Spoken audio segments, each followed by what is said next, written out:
പ്രതിപക്ഷ നേതാവ് V D സതീശന്റെയും Congress നേതാക്കളുടെയും വർഗീയ തന്ത്രങ്ങൾ തുറന്നുകാട്ടി ഇടതുമുന്നണി. ഒരു ഭാഗത്ത് ജമാഅത്തെ ഇസ്ലാമിയോടും മറുവശത്ത് ബിജെപിയോടും ചേർന്നുകൊണ്ടുള്ള അവിശുദ്ധ കൂട്ടുകെട്ടാണ് വി ഡി സതീശന്റേതെന്ന് സിപിഐഎം എറണാകുളം ജില്ലാ സെക്രട്ടറി എസ് സതീഷ് പറഞ്ഞു. പ്രതിപക്ഷ നേതാവിന്റെ മണ്ഡലമായ പറവൂരിൽ സഖ്യകക്ഷിയായ മുസ്ലിം ലീഗിന് അർഹമായ സീറ്റുകൾ നൽകാതെയാണ് കോൺഗ്രസ് ജമാഅത്തെ ഇസ്ലാമിയുമായി കൂട്ടുകെട്ടുണ്ടാക്കിയിട്ടുള്ളത്.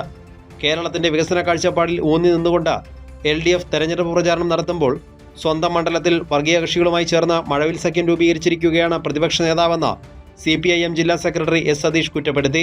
എല്ലാ തീവ്ര വലതുപക്ഷ രാഷ്ട്രീയത്തെയും രണ്ട് കൈകൊണ്ടും ചേർത്ത് പിടിച്ചുകൊണ്ടുള്ള ഒരു മഴവിൽ സഖ്യത്തെയാണ് V D Satheesan Paravur assembly മണ്ഡലത്തിൽ രൂപപ്പെടുത്തിയിട്ടുള്ളത്.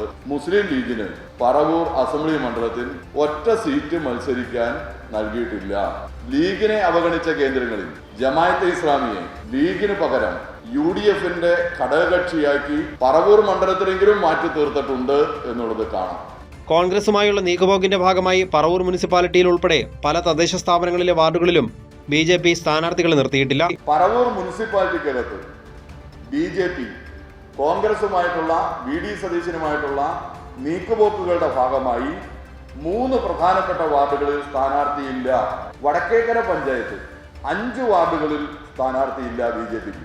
പറവൂർ ബ്ലോക്ക് പഞ്ചായത്തിലെ ചേന്നമംഗലം ഡിവിഷൻ 1000-ലേറെ വോട്ട് ബ്ലോക്ക് പഞ്ചായത്ത് ഡിവിഷനിൽ BJPക്ക് കിട്ടിയ ബ്ലോക്ക് പഞ്ചായത്ത് ഡിവിഷനാണ്. അവിടെയും ഈ തവണ BJPക്ക് സ്ഥാനാർത്ഥിയില്ല. പറവൂരിൽ വി ഡി സതീശൻ രൂപപ്പെടുത്തിയിട്ടുള്ള പദ്ധതി രാഷ്ട്രീയ അർബുദമാണ്. വർഗീയതയോട് സന്ധി ചെയ്യാത്ത മതനിരപേക്ഷ കേരളത്തിന് ഇത് വലിയ അപകടമാണെന്നും ജില്ലാ സെക്രട്ടറി മുന്നറിയിപ്പ് നൽകി. കൈരളി ന്യൂസ്, കൊച്ചി.